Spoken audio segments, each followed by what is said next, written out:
Ahoy Captains, it's Baz again with another video from World of Warships Legends.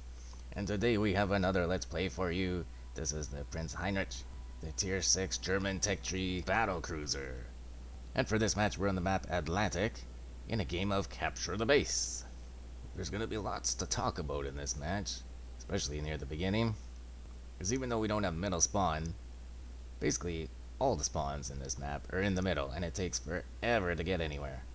So if you really wanted to, you could actually skip ahead to the 3-minute mark of this match. That's the very first time we shoot our guns. Until then, we're going to talk about a bunch of things. First and foremost, how this map is stupid. Tier 5s and Tier 6s are just way too slow for how big this map is. But technically we still have the, I don't know what to call it, the most southernmost spawn, so we're going to play the southern portion of the map. But unfortunately not all of our spawn mates have the same acumen that we do. They don't really care about winning. They just kind of want to sail around in circles. And you probably saw one of the cruisers abandon our spawn. That's the Miyoko. Keep an eye on him. He is going to be the first one to die in this match. That's going to bring me to the point I'm going to talk about for the first little bit here. And that's training rooms. Specifically what we need training rooms to accomplish. But before that, let's just get our commander up on the screen and get that over with. Once the action gets going, we won't have a whole lot of time to go over her. And indeed, it is a her. It is Clara N. Teslau. No idea what the N stands for. Wonder if Wargaming does. Should ask that in Discord, maybe. Anyways, she's inspired by A.L. Fuso. And I guess it's Franz von Hipper. Can't remember his first name. And now we use this combination of inspirations because we want our secondaries to be able to start as many fires as possible. We use that strategy because, in my opinion, the German secondaries don't do a whole lot of raw damage, but instead do most of their damage when you can set other ships on fire. So yeah, that's basically the reasoning behind this build. I find it pretty fun too. So yeah, anyways, back to my thoughts on training rooms and why we need them. This match is a perfect example of why we need them, because when we come up to the results screen at the very end, and I say this with as little intended humor as possible, but I honestly believe that not all of my teammates knew all of the buttons to the game. Like, I honestly believe people are looking down at their controller trying to figure out what button does the torpedoes or something. Now you'd think at Tier 5 and Tier 6 that this wouldn't be a problem, that people would be experienced by then, but you know, newbies can get up to Tier 5 and Tier 6 relatively quickly. Hell, they can just go buy a premium Tier 5 or Tier 6 in the store and play one of those ships as like, what, their second match after they do the tutorial match? And therein lies the biggest problem, the lack of a proper tutorial for this game. And that's where I think training rooms would be beneficial, because you can combine training rooms with a proper tutorial. You know, the training rooms that they're supposedly working on would be the perfect time to revamp their tutorial and explain every facet of the game. You know, they could have little tutorial missions where they explain things one at a time like they do in other games. Or just put in full-on scenarios, which the end of this match gave me the idea for. You know, they can do all kinds of things. Like, for example, at the end of this match, the lone destroyer is capping our base. And there's one cruiser left on the enemy team as well. Although unfortunately there's only one cruiser left on our team. So what do you think our teammate does? Does he go after that destroyer in the base? Or does he instead waste his time with the enemy cruiser? Well, stay tuned because you'll find out. And we'll get to that later, but right now we are in the thick of it. We got a Byron on our left, we had torps out on him. Now we got a North Carolina bearing down on us, so let's get our torps off from this side. Got 4 torps on either side of this Heinrich. That's 3 torps into the North Carolina for a devastating strike on our first kill of this match. We're definitely not out of the woods yet. We still got that Byron. Did get 1 torp hit on him. I forget if I mentioned that. But now the Surrey's bearing down on us. We have our Hydro going. That's another tool in the tool bag of this Heinrich and these German battle cruisers. Very useful one, especially considering we only have 3 damage cons. Now we did dodge his torpedo salvo from one side. Unfortunately, we're not going to be able to thread the needle between that salvo. We do take a torp. We were able to return the favor though, and we got a Citadel on him. That was very helpful in this engagement. I guess you could call that a fair trade. if you're into fair trades. A lot of people aren't. They think that it should all go their way. Anyways, I digress. I'm not really sure why, but we have been turning our broadside towards the Byron, which is not good. So we're going to get rid of him because now he is their main concern. And ends up being our second kill of the match. And somehow this Surrey has been surviving our secondaries. But we still had a shell left in our main battery, and we're able to finish him. That gets our third kill of the match, and also a double strike. Unfortunately, we still have a fire on us for over 20 seconds, but we only have one damage con left, and that's obviously the downside of these German battle cruisers. You gotta be real careful when it comes to using your damage cons. And you know, these ships are at the lower end of the spectrum when it comes to hit points too, so the survivability of these ships, it's not good. But the good news for us in this match is that we still have 3 repair parties left, and we can heal that burning damage back pretty easily. Now here we are with a sneaky shot on this Aoba while we were undetected, and he was flat broadside to us. Unfortunately only gave us about 4,500, but we do get the High Caliber medal. And because of how far reaching our secondaries are, we're able to set him on fire, and it's actually sticking because he used his damage con to repair that turret that we knocked out. Now we see a Helena in the distance. He was undetected, looked like, for a long time. Probably just sitting there doing what he wanted since our team wasn't spotting. They weren't doing very much of anything, our team. So we just couldn't pass that up. We had to get shots out on that Helena to get rid of him. That ends up being our 4th kill of the match. Now at this point, I wish I would have used the target lock to lock on my secondaries onto the Yoba. But whatever, it all works out in the end.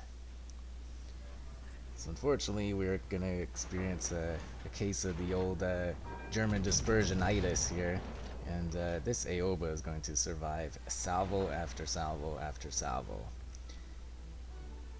While we shoot at him, we're also simultaneously bearing down on a Dunkirk. I don't think we shoot our guns at this Dunkirk even once, because we're saving our torpedo armament for him. We were worried for a second there, we thought maybe he might be going for a ram. But we just kind of tossed that thought to the side and continued on our brawling spree. Plowing full speed ahead helped us clear our side, so we may as well stick to the game plan. Just don't want to release our torps too early. We have to turn pretty flat to release our torps. We don't want to give this Dunkirk too much broadside and have him to lead us before we can even get our 5th kill. We just continue to shoot away at this Aoba. Like, one of these shots has got to sink it, right? Anyways, now's the time to release our torps on this Dunkirk, right as we're about to pass by him. For this Kraken, we'll do our Canadian Kraken call. Sorry about that, eh? Didn't mean to get the Kraken on you. Well, that puts us at 169,000 in damage. We're really having ourselves a game here. And hell, our team's even up in points for some reason. I still don't know how this bloody Aoba is alive. On one of our previous salvos, he was flat broadside, and 2 of our shells went at him. One landed short, one landed high. It was ridiculous. But then with that shot, he was vertical to us, and we killed him. So maybe that ridiculous vertical dispersion actually worked in our benefit that time. Anywho, that's our 6th kill of the match. Now we have a friggin' Hyuga to deal with. Like, seriously, man, do I have to deal with every single ship on the enemy team in this match? At this point, it started to get a little frustrating. And part of that was because there's someone in our frickin' base now, probably the enemy destroyer. Now, not only do I have to deal with this damn Hyuga, tier for tier, one of the most powerful ships in the game, I had to start figuring out how I can work my way back to our base, too. And well, we're gonna risk it for the biscuit here. This Hyuga can out DPM us pretty easily. He's also way more accurate than we are. So while he's flat broadside to us, we're gonna get all our guns to target, and we're gonna trade some damage with him. And we're just gonna cross our fingers and hope that we get the better of it. And wow, that was scary. We survived it. And yeah, we did get the better of that. Also unlocked the Confederate medal. We hit him for about 11k, and he only returned 5k on us, so not too bad. But now we're in a tight spot. We're hoping that our teammates that are a lot closer to the base than we are able to go back and get that Fubuki that is pretty far away from us. He's basically at the furthest reach of our range.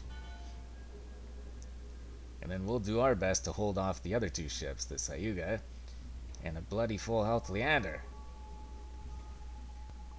You can see here that we keep looking in the Fubuki's direction. We really want to get some shots off on him. But whenever he's detected, he's not detected for very long. And so it appears that we're kind of hesitating a little bit. The Sayuga is still giving us a juicy flat broadside. So taking him out seems like the highest percentage play, especially since he poses the biggest threat to our friendly cruiser. And disappointingly, out of our 8 shells, only 3 hit. We still got 10k off of them, but man, we really needed a little bit more than that. We needed to finish him off here, get that piece off of the board. Fortunately, he's still alive, and he's able to return fire on us. And he hit us for 10k.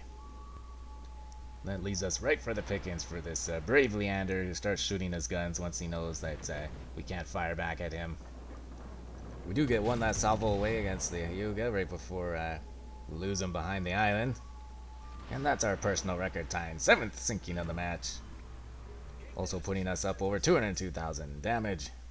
But unfortunately we will not be able to reach our next objective, which was going to be the base, as the Leander was able to pick us off. And so we're going to speed up the rest of this match. And although it went by quickly, you can kind of see how that Surrey, he was headed towards the base, and they decided to turn away from it. Like, get a brain, man. Oh, it's so frustrating. Anyways, he didn't look like he was the type of player that would have been able to do anything anyways. The Fubuki probably would have killed him. But yeah, like I was saying at the beginning of the match, perfect training room scenario. You're the last ship alive, 2 ships left, what do you do? Stuff like that would be amazing. Even if you just had it where it was AI ships. But it'd be even better if you could do scenarios like that with all human players. So yeah, just something I really hope that they put into the game. So anyways, here we are in the dreaded defeat screen. We have our 202,000 in damage, our 7 sinkings, a whole crap load of ribbons including 224 secondary hits, Confederate medal, double strike medal, high caliber medal, Kraken unleashed medal, and also a dev strike.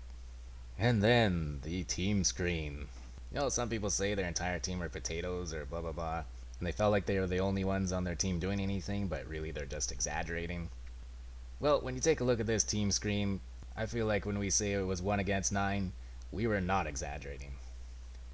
You know, we did pick off the Helena, which didn't have much health left, but other than that, I don't think our team did a damn thing. Come on, Wargaming, we need those training rooms, we need that revamped tutorial. Help me out here, man. Anyways, I'd be interested in what you guys think about that sort of thing. Hope you did like that video. Hit me a thumbs up button if you did. Hit the subscribe button if you want to see more of my videos. And as always, take care of yourselves and do what makes you happy.